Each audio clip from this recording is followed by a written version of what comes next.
Raggiungendo il 3% potremo ottenere anche dei parlamentari nei collegi plurinominali, cosa che per noi è molto importante, è un obiettivo che siamo certi di riuscire a raggiungere questa volta. Ed è il 3% l'obiettivo di queste elezioni per Più Europa, percentuale che in semplici numeri si traduce con circa 1 milione di voti, risultato raggiunto nelle precedenti elezioni europee e sfiorato nelle elezioni politiche del 2018. Nel 2018 noi siamo arrivati al 2,6, ma la coalizione, solo il Partito Democratico, lo prendo come esempio, ha eletto 41 parlamentari.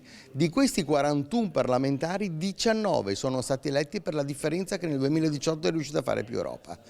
Per cui chi pensa che il partito che non raggiunga il 3% sia un voto sprecato, non è così, perché contribuisce alla vittoria di un'alleanza di centro-sinistra in una battaglia contro, diciamo, la destra sovranista, o limita il numero dei parlamentari che la destra sovranista potrebbe fare. Una sfida politica all'ultimo voto dove saranno i territori a fare la differenza, territori che ora devono giocare la partita del PNRR, piano che Più Europa dice di attuare subito, respingendo così al mittente le proposte di revisione arrivate soprattutto dal centrodestra. Il PNRR è una grandissima opportunità che l'Europa ha dato a disposizione dell'Italia e andrà gestito con efficienza ed efficacia, con forte responsabilità, tanto a livello nazionale quanto soprattutto a livello territoriale. Questo è l'obiettivo da parte di Più Europa e mio personale, portare sui territori la maggior possibilità di sviluppo economico che il PNRR può dare, tanto alle famiglie quanto alle imprese. E a proposito di territorio, l'altra partita in Veneto rimane quella dell'autonomia. L'autonomia del Veneto viene richiesta dalla Lega da 1780 giorni circa